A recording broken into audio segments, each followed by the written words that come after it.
بن کر ہے چھایا. عرفان رمضان عرفان رمضان عرفان رمضان عرفان.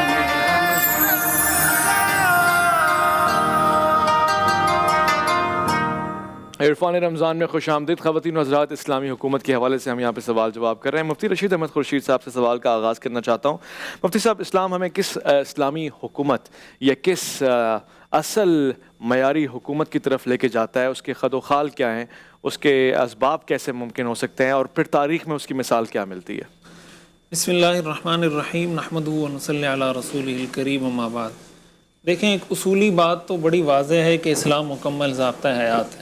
جب ہم یہ بات کرتے ہیں، اس کا مطلب ہے کہ اسلام میں ہمیں حکومت کے بھی تمام احکام، سیاست سے متعلق بھی تمام احکام ملتے ہیں. اچھا، اس طرح کے جو معاملات ہوتے ہیں، شریعت نے اس میں دو طرح کی کیٹیگریز بنائی ہوئی ہوتی ہیں احکام کی. کچھ تو اصول ہوتے ہیں. اصولوں کا مطلب یہ ہوتا ہے کہ ان پر شریعت کبھی سمجھوتا نہیں کرتی. کہ بھائی آپ مثال کے طور پر کاروبار سے متعلق شریعت نے طے کر دیا کہ سود نہیں ہونا چاہیے. اب یہ ایک اصول طے کر دیا، اب جس معاملے میں سود آ جائے گا وہ ناجائز ہو جائے گا.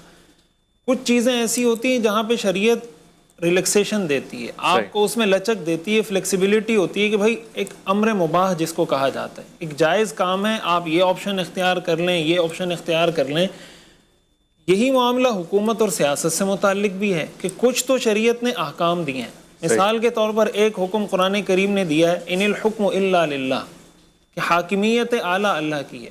الا لہ الخلق والامر، اسی نے پیدا کیا، اسی کا حکم چلے گا. قرآن کریم کی کئی آیات میں اللہ تعالیٰ نے اس ایک مفہوم کو واضح کیا کہ حاکمیت اعلیٰ. اس کا مطلب یہ ہوا کہ اسلامی نقطہ نظر سے جو بھی حکومت قائم ہوگی، اس کا پہلا جو پرنسپل ہوگا، پہلا جو اصول ہوگا، وہ یہ ہوگا کہ وہ حکمران وقت، وہ خلیفہ، وہ پرائم منسٹر جو بھی ہے، وہ یہ سمجھے گا کہ اصل حاکمیت وہ اللہ کی ہے، اصل حکم وہ اللہ کا چلتا ہے، اور میں اللہ کی طرف سے نائب بن کر یا خلیفہ بن کر، جو قرآن میں آتا ہے اذ قال ربک للملائکۃ انی جاعل فی الارض خلیفہ، یا جیسے حضرت داؤد علیہ السلام کو اللہ نے فرمایا یا داؤد انا جعلناک خلیفۃ فی الارض، کہ ہم نے آپ کو خلیفہ بنایا.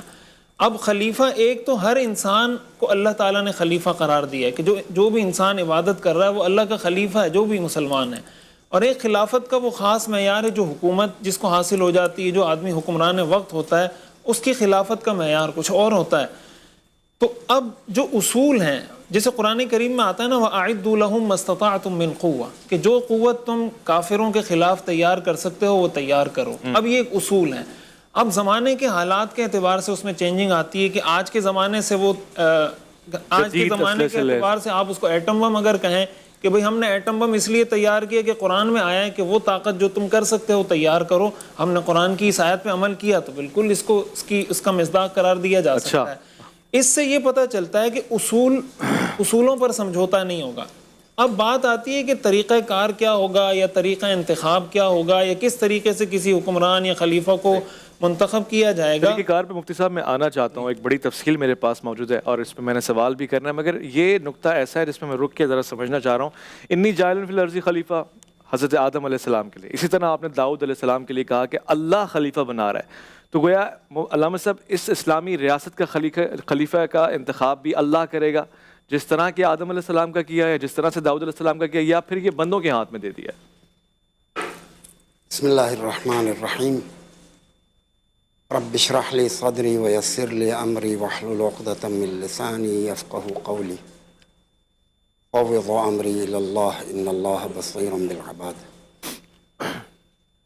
انسان کرۂ ارض پر موجود یہ مخلوق، ان میں بہت سارے انسان خدا کو نہیں مانتے، ایسے بھی ہیں سرے سے نہیں مانتے. کچھ ایسے ہیں خدا کو مانتے ہیں صحیح، اور کچھ ایسے ہیں کہ نہ صرف خدا کو مانتے ہیں، خدا کو اپنا حاکم بھی مانتے ہیں.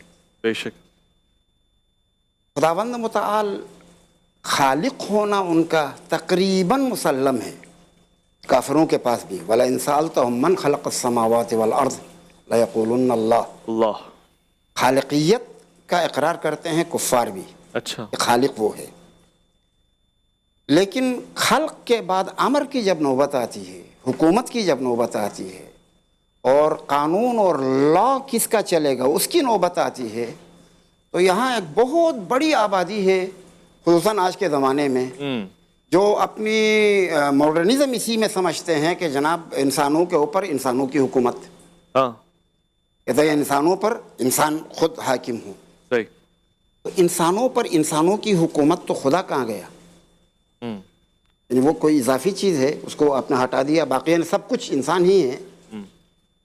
اسلام ہرگز، اسلام کیا یعنی باقی ادیان بھی، ادیان الہی بھی، اسلام تو خصوصاً ہرگز اجازت نہیں دیتا ہے کہ خدائی معاملات میں دخل اندازی کی جائے. اچھا. اور خدائی معاملات میں خلق بھی خدائی معاملہ ہے، امر بھی خدائی معاملہ ہے. اچھا، خوب اچھی طرح غور کیجیے گا. قرآن مجید میں جس آیت کی طرف جناب مفتی رشید صاحب نے اشارہ کر دیا، اس کا ایک سابقہ ہے، اس آیت کا الا لہ الخلق والامر کا سابقہ. ان ربکم اللہ الذی خلق السماوات والارض. جی، بے شک تمہارا رب وہ ہے جس نے زمین و آسمان کو پیدا کیا. اب دیکھیں اسٹارٹ کہاں سے ہوتا ہے؟ تخلیق سے. ان ربکم اللہ الذی خلق السماوات والارض. تمہارا رب، تمہیں پالنے والا وہ ہے کہ جس نے آسمانوں اور زمین کو خلق کیا. ثم استوى علی العرش. پھر عنان اختیار اپنے ہاتھ میں لے کے حاوی ہوا. حاوی ہوا. اختیار یعنی اختیار اس کے ہاتھ میں ہو اور اپنے اختیار کے ساتھ حاوی ہوا. اس کے بعد ہے کہ یغشی اللیل النہار یطلبہ حثیثا. اس نے رات کے ذریعے سے دن کو ڈھانپا، اور یہ رات کی تاریکی دن کی روشنی کے پیچھے پیچھے ہے. صحیح ہے. اب مثلا اگر آپ اوپر کے قرات میں جا کر دیکھیں زمین کی طرف، تو تاریکی اس کا پیچھا کر رہی ہے روشنی کی، روشنی آگے آگے جا رہی ہے اور اس کے پیچھے تاریکی اس کے اوپر چھا رہی ہے. اس کے بعد ہے کہ والشمس والقمر والنجوم مسخرات بامرہ. یہاں پھر وہی بات آ گئی کہ سورج، چاند اور ستارے سب کے سب اس کے حکم کے تابع ہیں. ایسے ہی ہے. والشمس تجری لمستقر اس کے حکم کے پابند ہیں. ذالک تقدیر اچھا، خوب اچھی طرح غور کریں. یہاں آسمانوں کی تخلیق کی بات ہو رہی ہے، دن اور رات میں تصرف کی بات ہو رہی ہے، اور آفتاب اور ماہتاب اور ستاروں کے تابع امر ہونے کی بات ہو رہی ہے. ان کی تخلیق بھی اور ان کا قانون بھی. صحیح. یعنی اس پوری کائنات کے لیے جو قانون بنایا ہے وہ اللہ نے بنایا ہے. بے شک. مثلا فرض کر لیں کہ پودوں کا اگنا، پانی کا بہنا، اور ستاروں کا چلنا، اور آگ کا گرم کرنا، جس چیز پر بھی آپ نظر ڈالیں گے تو اللہ کی خالقیت بھی اور اللہ کی حکومت بھی واہ واہ دونوں نظر آتی ہے. جو خالق ہے وہی حاکم ہے. ان میں جو اس کی حکومت ہے وہ حکومت تکوینی ہے. حکومت تکوینی کے معنی یہ ہیں کہ اس میں ان کا کوئی اختیار نہیں ہے. مثلا کوئی گٹلی اگر آپ زمین میں دفن کرتے ہیں، اس سے پودا نکلتا ہے، اور وہ پودا آہستہ آہستہ درخت بنتا ہے، پھر درخت کے اندر پھول لگتے ہیں، پھر پھل آتا ہے، پھر وہی گٹلی پیدا ہو جاتی ہے. یہ جو سفر ہے اس میں اس کا اختیار نہیں، اس کا کوئی اختیار نہیں ہے. اس سفر میں اس کا کوئی اختیار نہیں. یہ تکامل کی طرف جا رہا ہے، یہ گٹلی تکامل کی طرف مسلسل گامزن ہے. اس میں اس کا کوئی اختیار نہیں ہے. اس کو کہتے ہیں حکم تکوینی. یہ تکوینی حکم ہے، اور درخت پابند ہے. انسان بھی ایک اعتبار سے اسی طرح ہے. اچھا. نطفے سے لے کر انسان بننے تک کا جو سفر ہے، نطفہ، مضغہ، علقہ، جنین، دنیا میں آنا، لڑکپن، نوجوانی، جوانی، ادھیڑ عمری، بڑھاپا، یہ جو سفر ہے یہ سفر تکوینی ہے. اور اس کے سفر میں جو قوانین لاگو ہوتے ہیں خدا کی طرف سے وہ تکوینی قوانین ہیں. اس میں انسان کے اختیار میں کچھ نہیں ہے. اب اگر یہ انسان چاہے کہ جناب میں نوجوانی میں پہنچنے کے بعد کہے کہ جناب میں تو بوڑھا نہیں ہونا چاہتا ہوں، میں یہیں پہ رکوں گا، یہ اس کے اختیار میں نہیں ہے. اچھا. وہ یہ کام نہیں کر سکے گا. خوب غور کریں. ایک اور سفر ہے انسان کا. اور یہی ترّۂ امتیاز ہے کائنات کی تمام چیزوں اور انسان میں، اور وہ سفر ہے معنوی سفر۔ ایک مادی انسان آہستہ آہستہ مراحل طے کرتے کرتے کرتے ایک معنوی اور الہی انسان میں بدل جاتا ہے۔ اس انسان کے اس سفر کے لیے، معنوی سفر کے لیے، کہ جو کہ ہدایت تشریعی کہلاتی ہے، اس کے لیے اسباب ہدایت اللہ نے فراہم کیے ہیں، قانون اللہ کی طرف سے ہے، صحیح، اور اس قانون کے مطابق چلانے والا بھی اللہ کی طرف سے ہے۔ صحیح ہے، ٹھیک ہے، خود حضرت پیغمبر اکرم صلی اللہ علیہ وآلہ وسلم، ٹھیک ہے، قرآن مجید قانون، اور پیغمبر اکرم صلی اللہ علیہ وآلہ وسلم اس قانون کے اجرا کرنے والا، اور اس قانون کے مطابق انسانیت کی رہنمائی کرنے والا، اور اس قانون کے مطابق حکومت کرنے والا پیغمبر اکرم کی ذات ہے۔ میرے نقطۂ نظر سے جی، جس طرح سے پیغمبر اکرم صلی اللہ علیہ وآلہ وسلم قرآنی ہدایات کے مطابق انسانی معاشرے کی رہنمائی اور حکومت کرنے کے لیے خدا کی طرف سے مقرر تھے، اسی طرح پیغمبر کے بعد بھی یہ سلسلہ بند نہیں ہوا ہے، من جانب خدا ہوگا، من جانب اللہ ہو۔ اچھا، ہاں، کیا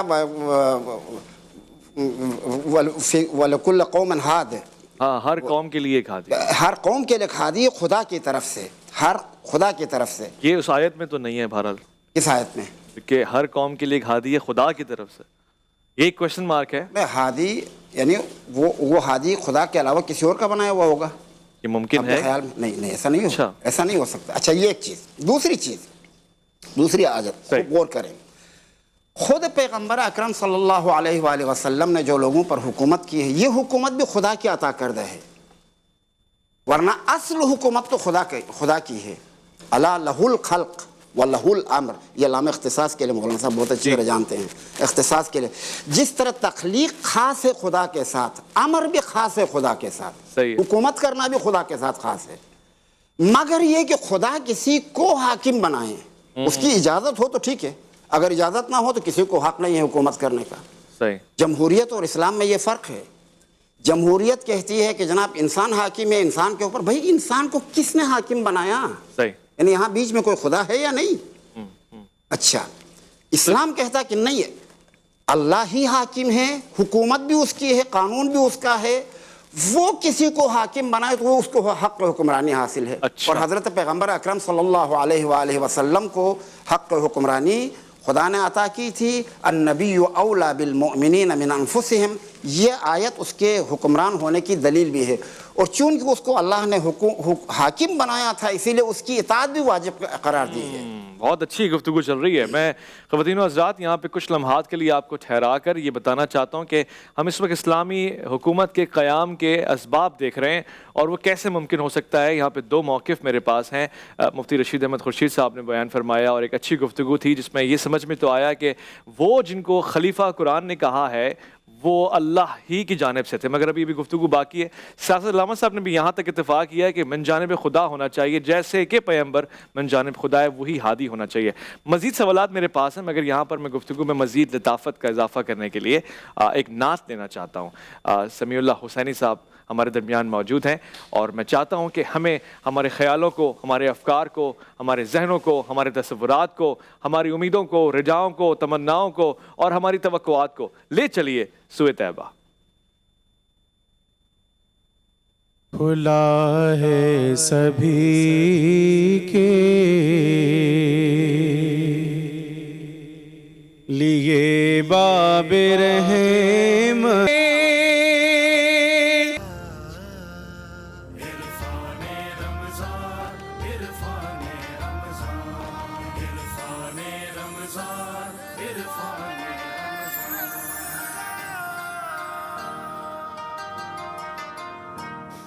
خواتین و حضرات، عرفان رمضان میں آپ کا خیر مقدم ہے۔ اس وقت اسلامی حکومت کے قیام کے حوالے سے گفتگو جاری و ساری ہے۔ مفتی رشید احمد خورشید صاحب، ایک نقطے پہ ہم آئے کہ اس سے قبل انبیاء یعنی کہ جن کو خلیفہ فی الارض قرار دیا گیا وہ من جانب خدا تھا، کیا ریاست مدینہ میں بھی خلیفہ کا انتخاب من جانب خدا ہی ہونا چاہیے اور پھر اس کا طریقہ کار کیا ہوگا؟ جی دیکھیں، اس حوالے سے ایک اس بات کے دو مفہوم ہو سکتے ہیں کہ انتخاب اللہ کی طرف سے ہونا چاہیے یا نہیں۔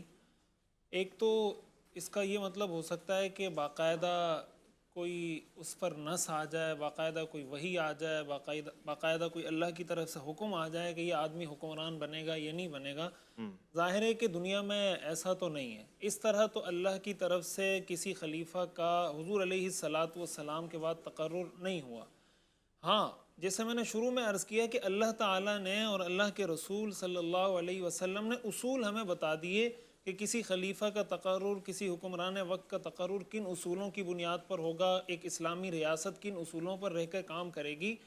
اس کو سامنے رکھتے ہوئے اگر ہم خلافت راشدہ پر نظر ڈالتے ہیں، حضور علیہ الصلاۃ والسلام نے ارشاد فرمایا خیر القرون قرنی ثم الذین یلونہم ثم الذین یلونہم، کہ سب سے بہتر زمانہ میرا زمانہ ہے، پھر اس کے بعد اور پھر اس کے بعد۔ تو خلفائے راشدین رضوان اللہ علیہم اجمعین کا جو زمانہ ہے، اس کو حضور نے خیر القرون قرار دیا، بہترین زمانہ قرار دیا ہے۔ اب اگر آپ خلفائے راشدین کے طریقہ انتخاب کو دیکھیں تو ظاہر ہے کہ حدیث میں یہ بھی آتا ہے علیکم بسنتی و سنت الخلفاء الراشدین المہدیین، کہ تم پر میری سنت کی اتباع بھی لازم ہے اور خلفائے راشدین کی سنت کی اتباع بھی لازم ہے۔ تمسکوا بہا وعضوا علیہا بالنواجذ، ان کی سنتوں کو اور ان کی باتوں کو مضبوطی سے پکڑ لو۔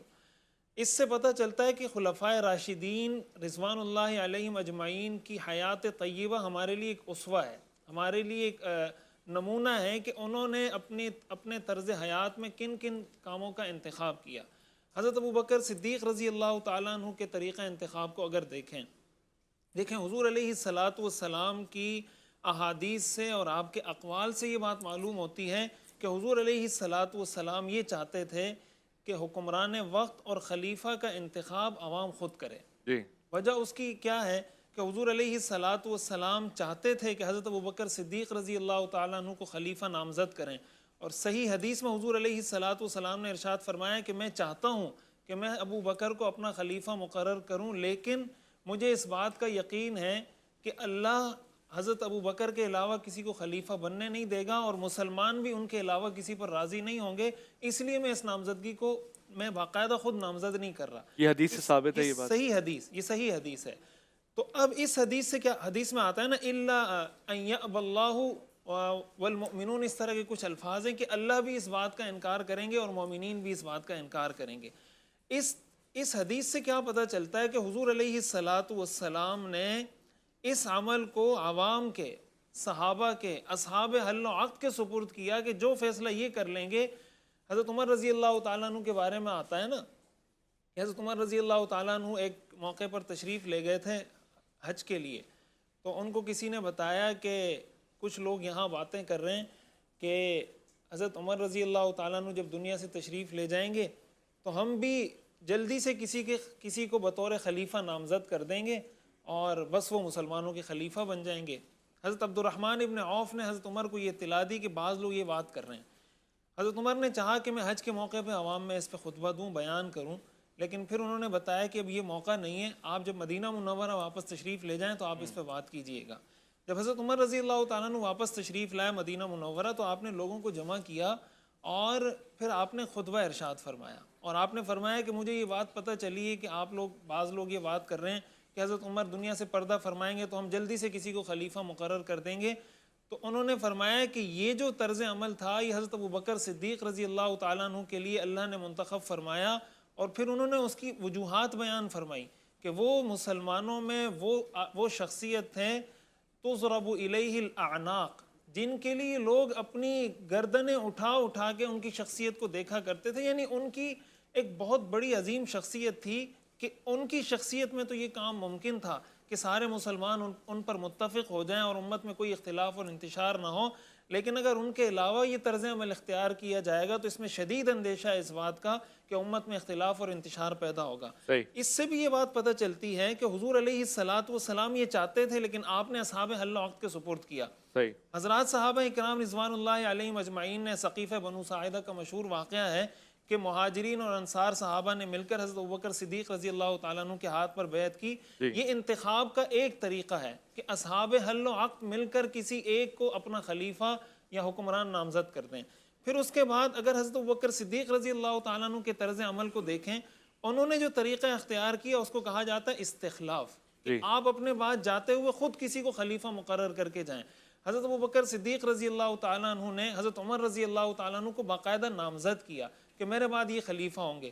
اس سے یہ پتہ چلتا ہے کہ خلیفہ یا حکمران وقت کے انتخاب کا ایک طریقہ یہ بھی ہو سکتا ہے کہ اگر خلیفہ اپنے بعد کسی اہل شخصیت کو، ایک تو ہے نا کوئی آدمی اپنے بیٹے کو خلیفہ بنا رہا ہے، کوئی آدمی اپنے چچا زاد کو، جیسے ہمارے یہاں اقربا پروری ہو رہی ہوتی ہے، اس بنیاد پر نہیں، اہلیت کی بنیاد پر اگر کوئی کسی کو خلیفہ مقرر کر دیتا ہے، یہ طریقہ بھی اسلام میں جائز ہے۔ ٹھیک ہے۔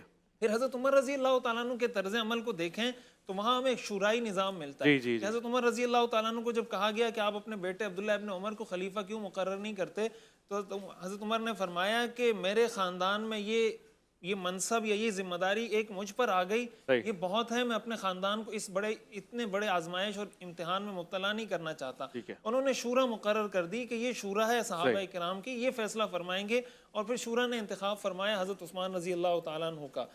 اس طرز عمل کو اگر دیکھیں تو اس سے پتہ چلتا ہے کہ ایک شورائی، قرآن کریم میں آتا ہے نا وَأَمْرُهُمْ شُورَىٰ بَيْنَهُمْ، تو اس طرز عمل سے یہ پتہ چلتا ہے کہ خلافت کا یا حکمران کے انتخاب کا ایک طریقہ کار شورائی بھی ہو سکتا ہے، ایک شورائی بھی ہو سکتا ہے، شورائی بھی ہو سکتا ہے، ایک مسلمان خود سے انتخاب کر لیں جس کو شاید جمہوری اصحاب پروسیس حل و حق جس کو ہم کہہ سکتے ہیں، ایک یہ کہ خود باقاعدہ کسی کا انتخاب خلیفہ وقت کی طرف سے کر دیا جائے۔ ٹھیک ہے علامہ صاحب، یہ مختلف آپشنز ہمارے سامنے آ گئے، ان میں سے جو بہتر لگے اس کا انتخاب آپ کیوں نہیں کر لیتے؟ اسلام تو یہ سارے آپشنز دے رہا ہے، اس طرح سے بھی خلیفہ کا انتخاب ہو سکتا ہے، شورا بھی بیٹھ سکتی ہے، تو سب سے زیادہ مؤثر آج کے دور میں کون سا ہوگا؟ بسم اللہ الرحمن الرحیم۔ میں اپنے اس گزشتہ ناتمام بیان کو تمام کر لوں۔ حکومت خدا کی ہے، پوری کائنات پر خدا کی حکومت ہے، انسان کے علاوہ موجودات پر تکوینی حکومت ہے۔ انسان کے اوپر دو طرح کی حکومت ہے، تکوینی بھی ہے، تشریعی بھی ہے۔ تکوینی حکومت نطفے سے لے کے انسان بننے تک کا یہ سفر، یہ حکومت خدا کی تکوینی ہے۔ تشریعی یہ ہے کہ اللہ نے اسباب ہدایت فراہم کیا ہے، اب انسان کو حکم دیا ہے کہ ان اسباب ہدایت کو حاصل کرو اور اس کے مطابق چلو، تاکہ تم اب معنوی اعتبار سے بلندیوں کی طرف جاؤ گے۔ کہ مثلاً نظام خدا کا ہے، قانون خدا کا ہے، جس کا مرقع جو ہے وہ قرآن مجید ہے، اور اس قرآن مجید کے مطابق چلانے والی ہستی پیغمبر اکرم ہیں۔ تو اب میرے اور آپ کی یہ ذمہ داری ہے کہ ہم قرآن مجید میں بیان شدہ قانون کو بھی قبول کریں اور پیغمبر اکرم کی حکومت کو بھی قبول کریں۔ صحیح ہے، ٹھیک ہے۔ پیغمبر کے بعد کیا ہوگا؟ پیغمبر کے بعد مولانا صاحب نے 3-4 راہیں دکھا دی کہ مثلاً شورا میں حضرت ابوبکر کا انتخاب کیا اور وہ ارباب حل و عقد تھے۔ شورا نے نہیں، اس وقت اجتماعی طور سے کل ارباب حل و عقد اجتماعی تو نہیں تھی، ارباب حل و عقد وہاں پر تھے، پورا مدینہ کہاں تھا وہاں پر؟ ثقیفہ اتنی بڑی جگہ نہیں ہے کہ جہاں پر پورا سب جمع ہوا۔ ارباب حل و عقد تھے، بعد میں تمام مسلمانوں نے بیعت کی۔ اچھا، یہ ایک۔ دوسرا کہا کہ دوسرے کا انتخاب نومینیشن ہے، خلیفہ اول نے خلیفہ دوم کو نومینیٹ کیا، اور خلیفہ دوم نے بعد میں اپنے بعد کے لیے ایک شورا بنا دیا، اور اس شورا کے مطابق، شورا نے جو فیصلہ کیا اس کے مطابق خلیفہ بن گیا۔ شورا کے بعد جو ہے اب کے بار جب حضرت امیر المومنین کی علی کی باری آ گئی تو وہاں پر پورا اجماع امت موجود ہے، پورا مسلمان سب دروازے تک آ گئے سب۔ جی ہاں، لیکن یہ سب باتیں تو تب ہوں گی نا جب خدا کی طرف سے کوئی روڈ میپ نہ ہو، کوئی رہنمائی کا، یعنی بات کے لیے کوئی تعین نہ ہو، پیغمبر کے بات کے لیے بالکل بلینک ہو، کچھ نہ ہو، تو یہ سب باتیں ٹھیک ہے۔ چونکہ یہ 4 خلفاء 4 طرح سے ہوئے ہیں، تو اب اس کے لیے ایک کیا کہتے ہیں میتھڈولوجی بنانے کی کوشش کی جا رہی ہے۔ 4 خلفاء 4 طرح سے ہوئے ہیں، تو 4 میتھڈولوجیز اب بنائی جا رہی ہیں، یا پھر یہ کہ 4 میتھڈولوجیز ہیں اور 4 آپشنز ہیں ان میں سے، جس طرح سے 4 خلفاء تک 4 آپشن اسلام نے آپ کو کہیں دیے نہیں ہیں، نہ قرآن میں نہ حدیث میں، کہیں نہیں ہے۔ سنت یہ خلفاء تو ہوا، ہونے کے بعد اب اس کو میتھڈولوجی بنانے کی کوشش کر رہے ہیں۔ ٹھیک ہے، یہ بات یہ تب ہوگا کہ جب خدا کی طرف سے کوئی نظام نہ ہو، جب خدا کی طرف سے۔ اس سلسلے میں ایک بات عرض کروں، خدا کی طرف سے یہی نظام تھا، علیکم بسنتی و سنت خلفاء راشدین۔ یہ خود ایک حدیث ہے، اور اس حدیث کی سند بھی دیکھنی چاہیے، لیکن صحیح حدیث میں قرآن کی آیات پڑھ رہا ہوں، آپ حدیث پیش کر رہے ہیں۔ پیغمبر نے اپنے بات کے لیے بے حکم خدا ایسی شخصیت کا انتخاب کیا کہ جو پیغمبر کی طرح تھے. اچھا پیغمبر کی طرح کس لیے کہہ رہا ہوں؟ وہ آئے مباہلہ میں انفسنا و انفسکم میں نفس رسول آپ کو بتایا گیا ہے. اور اسی طرح سے جو غزوہ تبوک میں جب حضرت امیر المومنین نے شرکت نہیں کی تو یعنی شرکت سے روکا گیا تو یہ آپ کے لیے ناگوار گزرا اور آپ نے ناپسندگی کا اظہار کیا. تو رسول اللہ نے فرمایا اما ترضا یا علی انت منی بمنزلت ہارون من موسیٰ الا انہ لا نبی بعد. عادی تو یہ خود حدیث کہ انت منی بمنزلت ہارون من موسیٰ، جب موسیٰ امت کو چھوڑ کے کوہ طور پہ گئے تھے اور رہنمائی کے لیے اپنے بعد ہارون کو معین کیا تھا، اسی طرح سے آپ کی حیثیت میرے بعد ہارون کی طرح سے ہے. جب میں نہیں ہوں گا تو آپ لیڈ کریں گے. اس جنگ میں بھی چونکہ پیغمبر خود گئے تھے تبوک میں اور مدینہ خالی تھا تو ان کی جگہ پر لیڈ کرنے کے لیے امیر المومنین کو چھوڑ دیا تھا، یہ جگہ خالی نہ ہو، یعنی رہنمائی کی جگہ خالی نہ ہو. تو امیر المومنین اچھا یہ حدیث کہ علی انت ولی کل مؤمن و مؤمنہ، یہ تعبیر، یا علی ولی بعدی، یہ تعبیر، اس طرح کی تعبیریں بہت زیادہ ہیں کثرت کے ساتھ. اچھا قرآن مجید میں اولیاء کی بھی بات ہے، اطاعت کی بھی بات ہے. خوب غور کریں، جو ولی ہیں جو حاکم ہیں انہی کی اطاعت فرض بھی قرار دے دی گئی ہے. صحیح ہے. اطیعوا اللہ. انما ولیکم اللہ ورسولہ والذین آمنوا الذین یقیمون الصلاۃ ویؤتون الزکاۃ وہم راکعون. اس آیت میں جن کو ولی مقرر کیا گیا ہے انہی کی اطاعت کے طور پہ ارشاد ہوا ہے کہ اطیعوا اللہ واطیعوا الرسول واولی الامر منکم.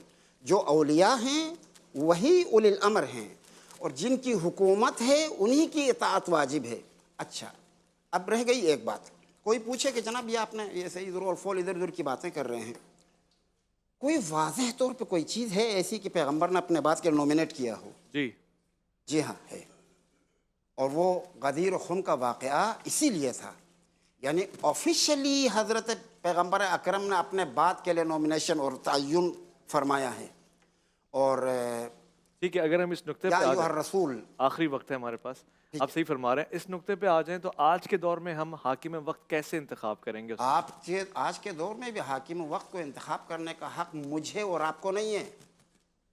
آج کے دور میں بھی ہمارے نقطۂ نظر سے حاکم وقت حضرت حجت ہیں اور ان کی عدم موجودگی میں ان کی اجازت سے ان کی جن کو پرمیشن ہوگی ان کو حکومت کرنے کا حق ہے، جس کو ولی فقیہ کہتے ہیں. ولایت فقیہ کا نظریہ اسی بنیاد پر ہے. اس کا انتخاب تو ہم کریں گے نا جو ولی فقیہ ہوگا، ولی گویا وہ حاکم ہی ہوا. خصوصیات ان کے اندر ہوں گی اور امت اسے قبول کرے. بس اگر قبول کرے تو حکومت تشکیل پائے. یہی عرض تو ہم پہلے خلیفہ کے لیے بھی کہہ رہے تھے نا کہ نظام ایسا ہی ہونا چاہیے جس کو امت قبول کرے. یعنی وہ کہہ رہے تھے کہ تم میں سے اگر اس میں وہ چیزیں ہوں کہ یعنی جو پیغمبر اکرم یا جو بھی صاحب اختیار ہیں اس نے اس کو نومینیٹ کیا ہو. یہاں نومینیشن ہے امام زمان کی طرف سے لیکن امت قبول کرے. ٹھیک ہے، میں شکریہ کہنا چاہتا ہوں، گفتگو دلچسپ ہے. مجھے صاحب ایک جملہ کوئی ہو سکتا ہے اس موضوع پہ اگر ہاں بہت مختصر ہے. مختصر یہ کہ دیکھیں جیسے علامہ صاحب نے جو باتیں کہی ہیں نا، اس بارے میں ایک اصولی بات یہ سمجھنی چاہیے کہ بعض اوقات کچھ احادیث ہوتی ہیں جس میں جزوی چیزیں ہمیں ملتی ہیں. مثال کے طور پر حضور غزوہ میں تشریف لے جاتے تھے، مدینہ منورہ میں کئی صحابہ کو آپ نے اپنا خلیفہ مقرر کیا ہے. حضرت عبداللہ ابن ام مکتوم کو بھی مقرر کیا، مختلف صحابہ کو مختلف مواقع پر آپ نے اپنا خلیفہ بنایا.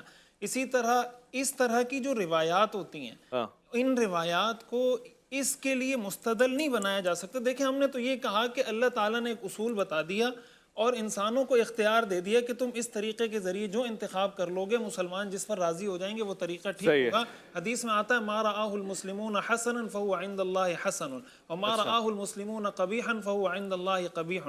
جس چیز کو مسلمان اچھا جانے وہ اللہ کی نظر میں اچھا ہے امت مسلمہ من حیث المجموع، اور جس چیز کو امت مسلمہ من حیث المجموع برا جانے وہ چیز بری ہے۔ تو یہ سوال عقل کے لیے ہے کہ اگر دور یزید کی خلافت ہو اور اس دور میں اگر مسلمان اس کو اچھا سمجھتے تو وہ اچھا، مسلمان ظاہر ہے کہ اچھا نہیں سمجھتے تھے، جو مسلمان تھے جو اہل حق تھے وہ کبھی بھی نہ اس وقت ان کو حق پہ سمجھتے تھے، اچھا سمجھتے تھے، نہ آج۔ خواتین و حضرات، میں شکر گزار ہوں مفتی رشید احمد خورشید صاحب آپ کا، علامہ عباس وزیری آپ کا۔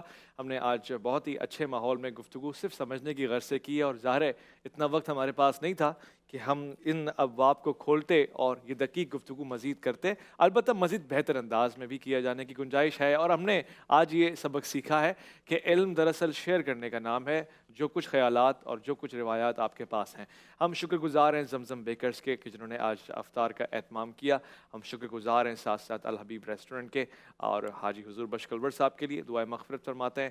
ہم تمام لوگ آپ کے لیے شکر گزار ہیں، اور آپ کے لاپتہ افراد، آپ کے زندہ لوگ جن کو اللہ تعالیٰ اپنے حفظ و امان میں رکھے، اور آپ کے وہ لوگ جو بیمار ہیں، اور آپ کے وہ لوگ جو مسافر ہیں، اور آپ کے وہ لوگ جو قیدی ہیں، سب کے لیے دعا گو ہیں پروردگار ہم سب کو خاص رحمت عطا فرمائے، اور جو رکے ہوئے کام ہے وہ کر کے آسانی فرمائے۔ میں آپ سے اجازت لوں گا، لوٹ کر آئیں گے دسترخوان کے اوپر بیٹھیں گے، عرفان رمضان میں آپ کا انتظار رہے گا۔ اللہ کی امان میں۔ رحمت خدا کے بن کر ہے چھایا